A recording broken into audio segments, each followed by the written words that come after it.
Hey everyone, it's Xander. Welcome to the next chapter of Better Days. What's that? You're keeping track at home? You know what chapter this is? I seem unusually happy about this chapter. Well, my friends, that's because I came prepared. What, you were expecting Jägermeister? Look, I'm kind of a small guy. I gotta remain somewhat coherent while I'm doing this, and even enough of these will floor my ass. That being said, I have Al here to make sure I don't do anything stupid. Okay, anything really stupid. I'm not cleaning up after you if you can't hold your alcohol, by the way. So, with that said, let's get started on the next chapter. Brothers' Arms.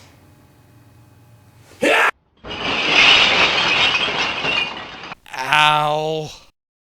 Chapter 10 picks up right where Chapter 9 ended, with Lucy heartbroken and crying while Fisk has to listen to it all. And no, Ted doesn't show up at all. Okay, so I have a weak will. Anyways, I want to bring up a point here. No self-respecting brother, or friends for that matter, would honestly let Ted just get away with the shit he pulled. There are so many things you could do to him. For example, you could egg his house. Slash his tires. Or spray paint his car. Or break into his locker and fill it with all sorts of nasty things. You could prank call him endlessly. Run up his phone bill. Shit, you could even blackmail him. I mean, after the Shield incident, I'm sure that there's still plenty of dirt you can find on the guy. The point is that something should have been done. Well, because he's tired of hearing her sob and cry and be depressed, Fisk decides to have a talk with his sister. Of course, it doesn't start off very well, and I feel like Lucy's last lines are very exploitable. You mean like that's how Naylor treats everyone? Yeah, kinda like that. The next page isn't much better. Lucy starts to dig into her own self-esteem now before Fisk tries to say something and make it alright. Wait, Lucy's done talking, and that means that Fisk is about to start it. Does that mean? Yep. Get ready for more filibuster. Oh god, so much to debunk, so little time. Fisk puts on a big speech, saying stuff like, I know you better than some fucking jock. Okay, tough guy, wanna say it to Ted's face? If you care so much about her, how about you do something else? Yes, comforting your sister is good, but showing an asshole he can't just treat women like that is also important. Also, the whole, I've felt more like your older brother than your twin line, yeah, you sure could have fooled me.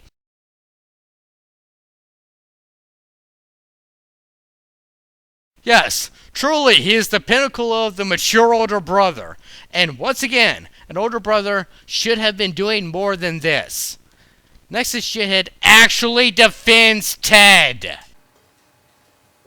Now listen here, you fucking sack of shit. You do not ever defend someone like Ted. I don't care if he knows that he broke Lucy's heart. I don't care if it's his pride that keeps him from apologizing, and that's why he tried to blow the whole thing off. He's the scum of the earth, he's a piece of shit, he deserves no excuses for what he did, he deserves a 9-iron to the face! And the last lines now.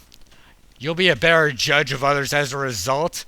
Yeah, I'm just gonna leave that one for now, but here's a hint. This is a Naylor comic, and Lucy is a woman. Well, because Fisk is the Radiant Man God in the making. The what? Oh, that's right, you don't know. This is a term we use to describe Fisk and a lot of Naylor's main male characters. It's in reference to his love for Ayn Rand and how perfect he thinks Fisk and his other male characters are. We use it to make fun of the characters. As I was saying, the speech gets Lucy to stop crying and as a result asks Fisk to go shopping with her. I love how this blows up in his face. Oh, didn't count on that, did you, smart guy? Let's see you back up all that talk now. Okay, Xander, I think the drinks are kicking in. You're getting really snarky, even for you. Oh no, I'm not even close to having enough for what's coming up. Next page, we get it all explained to us. Lucy chose her brother to go with her because he's a guy, and guys know what guys want from girls. Wait, that's his sister. He's basically asking to check her out. Exactly. The only good thing about this is the punchline, and it does have some truth to it. Oh, great. Even the store signs can't be subtle now. I'm starting to regret not getting something a little bit stronger for this chapter. Okay, Lucy's comment about prices in general is this something that people actually do? I don't know if Naylor's being sarcastic about this or not. Because, honestly, a lot of good clothes you can get just from Walmart. Like this and this.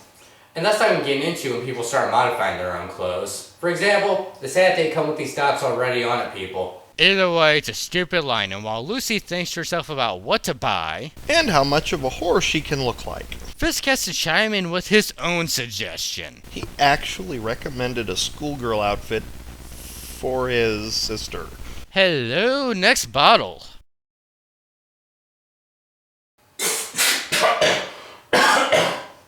Ugh. Damn it, Naylor! At least let me get drunk if I have to look at this crap! Do I even have to cover this page? No, really. Is there anything I even honestly need to say that's not glaringly obvious? How about the fact that Fisk seems oddly turned on by Lucy in the schoolgirl outfit? Okay, fine. You covered it for me. Let's move on. I feel dirty just looking at this. Well, in the next page, we get Sheila finding out what her daughter bought now, and once more, I'm calling bullshit on this, and this is why. So Sheila forces Lucy to start taking the pill, gets pissed when Lucy didn't tell her she was going on a date with Ted, but yet it's okay for her to wear thongs and tight skirts. The way Sheila is eyeing the thongs shows she doesn't approve as well, so something here doesn't add up. Oh yeah, and I'm pretty sure all these clothes and fashion changes never show up again? A toast, everyone, to Naylor's inconsistent storytelling! And on one more note, since Sheila is actually in this chapter now, where the fuck were you when your daughter was crying? You know full fucking well what the sleaze of a guy did. Don't tell me you seriously only told her Ted tried to screw her and that was it. I really doubt the first person Lucy would want to talk to would be your immature brat of a brother that was giving her loads of bullcrap and pissing her off in the last chapter. This is where the real mother and daughter conversation should have happened. But Naylor knows fuck all about real family, so we got Fisk being perfect instead. And speaking of singing the praises of the Radiant Man God, we get Liz kissing Fisk's ass now. Don't even get me started on the bullshit of chapter 7 again. Well, Liz wishfully comments on how she wishes Fisk was a mouse so she'd have a useful older brother, and Lucy chooses to dwell on that.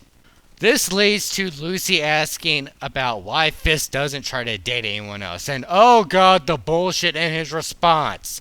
Everything I tried to pursue falls apart.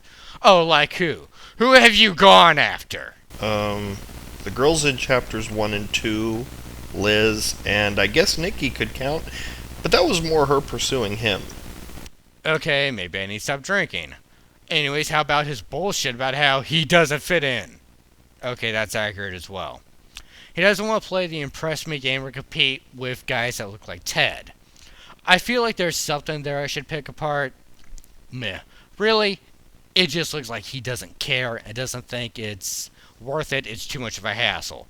This is probably how Naylor actually felt at some point. He just gave up.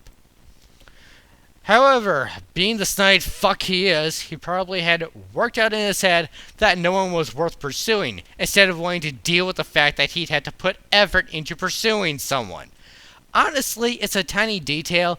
I don't care that much about it at this point, because we have bigger problems like Lucy hitting on her brother! Ugh. I'm not ready for this yet.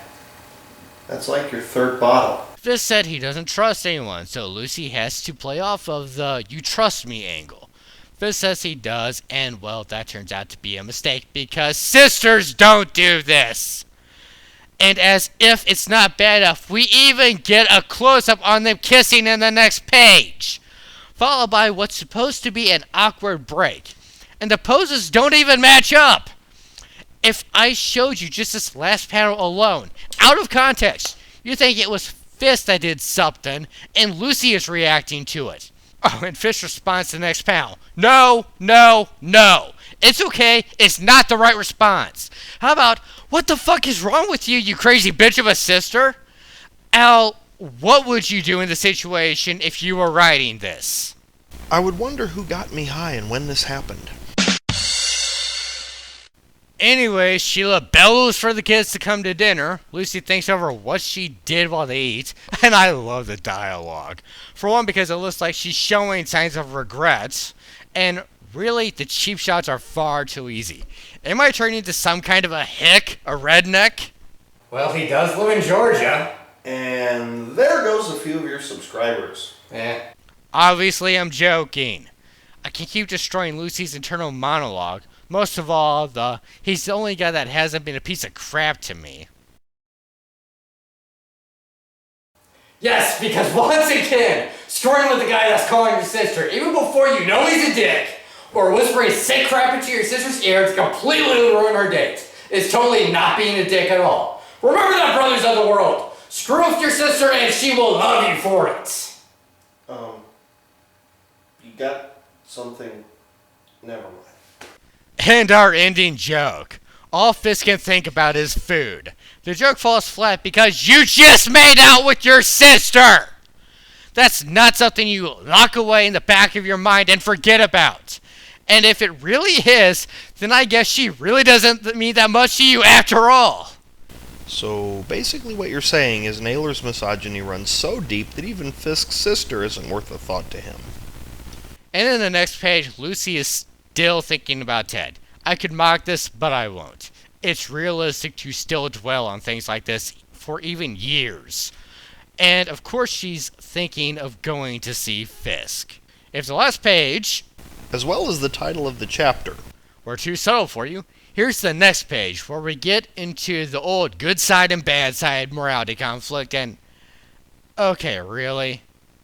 The fucking angel is even wearing just a bra and panties? It makes sense for the devil girl to dress like a whore, but even the angel as well, and then we get a fucking voodoo girl! what will be is what she will know has been done. What does that even mean?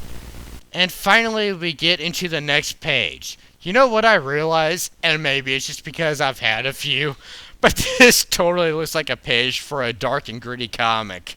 I thought this was a dark and gritty series at times. No, I mean like the first few panels.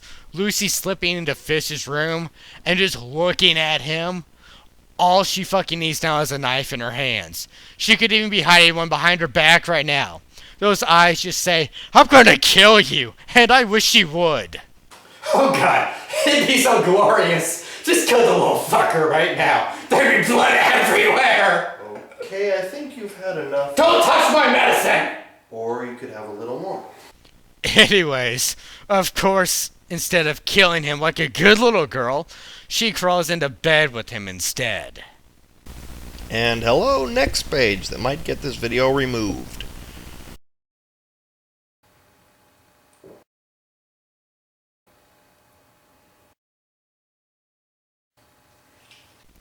Ugh, I should probably censor something. But to be honest, nothing is showing, and I've seen worse content in AMVs posted on YouTube. That doesn't change the fact that Naylor has managed to outdo himself once more and dive squarely into the territory of incest. A toast, everyone, to Naylor finding more taboos to cross. I don't even give a shit if this page is done decently or creatively with censoring. I don't care if Naylor is managing to show things without getting explicit, because the idea is still there, and the idea is shit. I don't even know what I'm on about now. Well, at least the worst of it now. Correction, now the worst of it has passed. Lucy runs off to her room and the chapter's over, right? Ha! I wish. No, we have to get another speech. And of course it's from Fisk. That was wrong, huh? No. You're not gonna try to seriously justify this, are you? It was fan service. Creepy, underage, incest fan service. But just fan service. Can't we leave it at that? Lucy talks about how they have to keep things a secret. And on the next page, we get Fisk going off and, oh, are you kidding me? That's it. Where's he live? I swear to God, I'm gonna give him a drink and break it over his head. Can't you finish the review first? Anyways, Fisk compares what they did to Nikki. That's mistake one, by the way. He goes on talking about how with Nikki, there was just empty sex. With his sister, there was genuine affection. Well, no shit, you love her. She's family. That doesn't mean you had to screw her. Oh, and just to show how full of shit this pretentious crap really is, if what they did wasn't such a bad thing, then why isn't it done more often?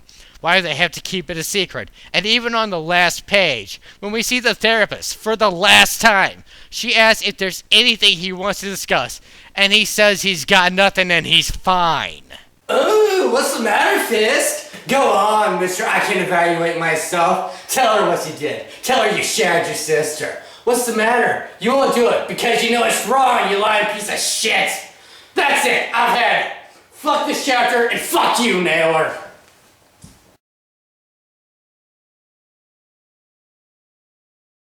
In conclusion, things like incest have to be extremely well handled and important to the plot in order to work. The lazy-ass way this was handled, it seems contrived as hell.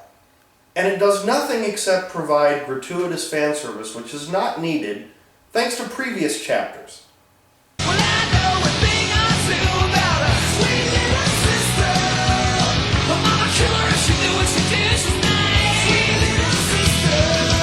Hey everyone, it's Xander. Welcome to the next chapter.